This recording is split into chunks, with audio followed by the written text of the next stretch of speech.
Welcome back. We're halfway through our hit parade of this year's top news stories. Our next story, number 7, is not going to sit well with hard news junkies. It got more coverage than the Darfur conflict, the floods in South Asia, the uprising in Myanmar, the California and Greek fires, the war in Chad, the Algiers bombings, and hurricanes Dean, Felix, Lorenzo, and Jerry combined. It has nothing to do with natural disasters, war, or even politics. At number 7 is fictional boy wizard Harry Potter. The launch of the final book in July sent the world's media into overdrive. The Harry Potter hype replaces the Star Wars hype, replaces the Jaws hype. You cannot hype something that doesn't deliver. Harry Potter delivers in the same way the iPod delivers for the consumers. And for the first time, the media-shy Harry Potter creator took center stage. I think J.K. Rowling is a kind of class apart from the media players like Paris Hilton and Madonna. It's because she's kept herself hidden away from the media. She's been very reclusive until she decided this was her moment, the last book coming out. Now she's going to come out and actually talk to everyone. This young man, 23 years old, unleashed on his fellow students and faculty in a way that this country has never seen. This was a man who was seeking, in some grotesque way, almost celebrity beyond the grave. Can we expect tragically copycats? High school shootings are not uncommon in the United States. But what set Virginia Tech apart was the killer's message from beyond the grave. Tonight, NBC News has received a multimedia manifesto from the gunman at Virginia Tech. NBC ran the clips around the clock, and other news organizations followed suit. I'm going to ask our control room in New York to play another one of these clips. Only the CBC, Canada's public broadcaster, made the decision not to air the footage. It will most likely trigger among similarly deranged people the same idea. This is their 15 seconds of fame, and my God, look what kind of attention this guy got. I'll get the same attention. And I don't think as news organizations, given the nature of this kind of story, that we can risk that. In fact, 7 months later, at a high school in Finland, a copycat killer struck. The 18-year-old posted a clip of himself on the internet called Jokela High School Massacre before shooting dead 7 pupils and a teacher at the school. This world leader spent 10 years in office, but it's his legacy in the Middle East that he will be remembered for internationally. When Tony Blair stepped down as Prime Minister, he made headline news around the world. Blair was always a master of spin, and even at the end, he tried to control his own political obituary. Hand on heart, I did what I thought was right. I may... And his next step, an appointment as Middle East envoy, also attracted criticism. Look, here is a guy who signally failed at the biggest military adventure that the West has projected in the Middle East in our generation. And you're going to give him a second chance? I mean, it's a bit like if the captain of the Titanic had survived, would you put him in charge of another ocean liner when there were icebergs around? Probably not. But that's what we're doing with Blair. But while the savage beasts of the mainstream media were busy giving Blair a mauling, the tributes online were more heartwarming. What's the matter, Zoe? Why are you crying? Because I just want Tony Blair to come back and I want him to be Prime Minister. And this song celebrating Blair's special relationship with Bush.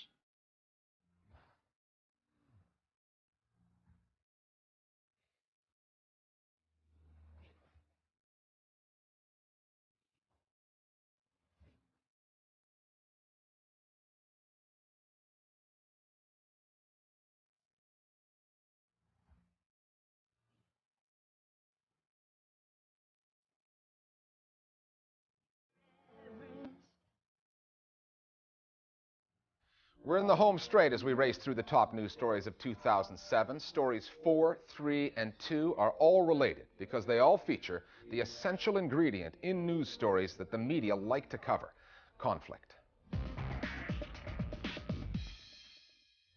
At number 4 is the ongoing war on the Taliban.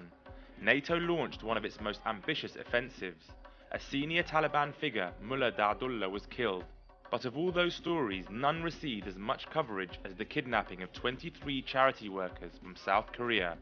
2 of the group were executed before the rest were freed.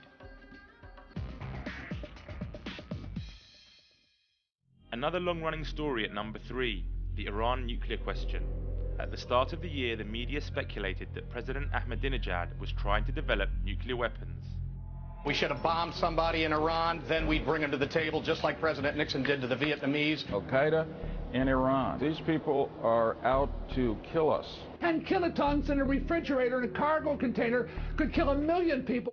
But in December, those same commentators were more than a little crestfallen when a US intelligence report claimed that Iran had not tried to make a nuclear bomb since 2003. It won't take place until November 2008, but it's already the second biggest media story of 2007. It's the US presidential campaign.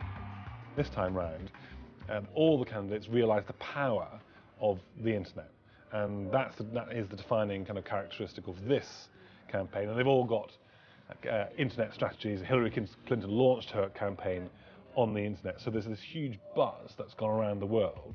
Television has had to make room for another medium this year, as candidates focus on winning the web war on YouTube, MySpace, and their own personal internet sites. There's not a black America, and a white America, and Latino America, and Asian America. There's the United States of America. So far, the Democrats are leading in the internet race to the White House. But can success online really be an indicator of success in the real world? We'll have to wait till November to find out. The number 1 global news story in terms of coverage in 2007 is a story that wasn't supposed to last nearly this long. It's also incredibly hard to cover, the most deadly war in terms of journalistic casualties of all time. When you add up the output of the news media in the 120 countries in our survey, when you count down the stories that people watched, read, and listened to in 2007, you end up in Iraq. It comes as no surprise that the war in Iraq is this year's most covered story in the global media.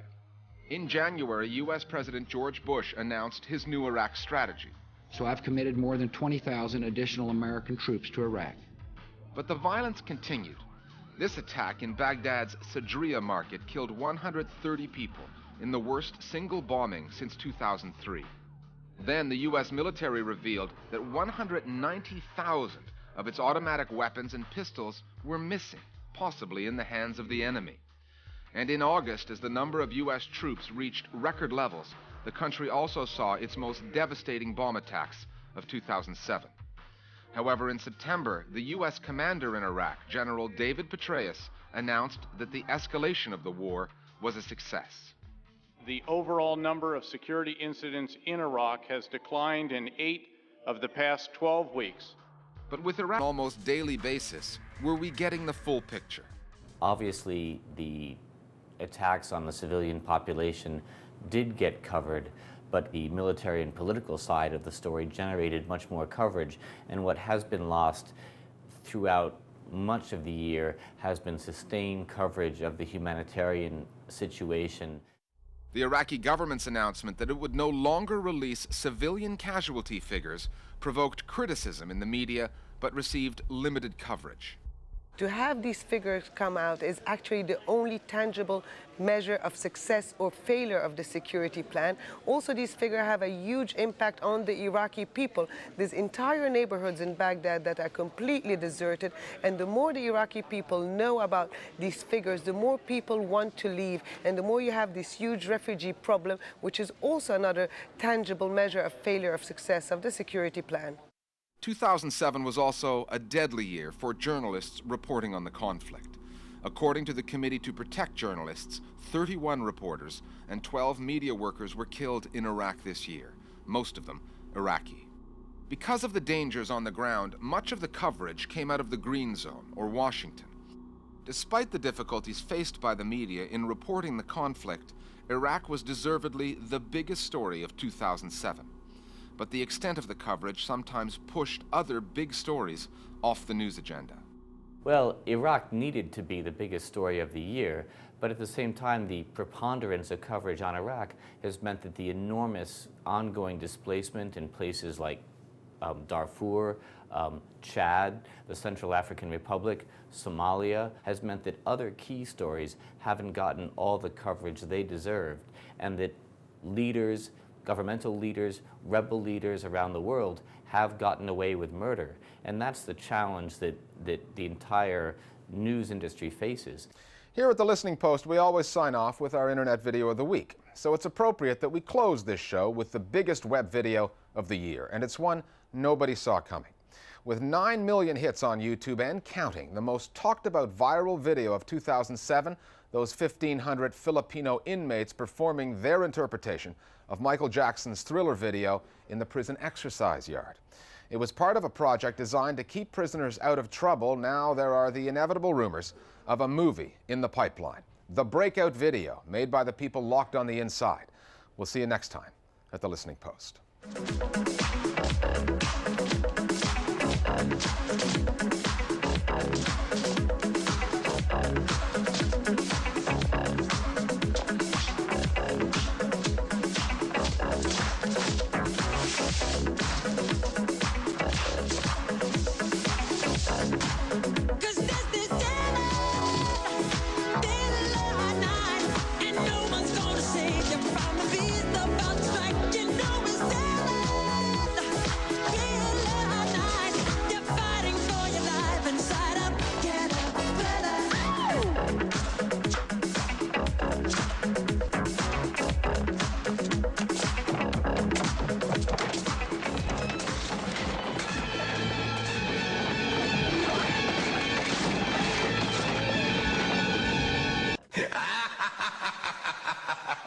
Ha ha ha ha ha!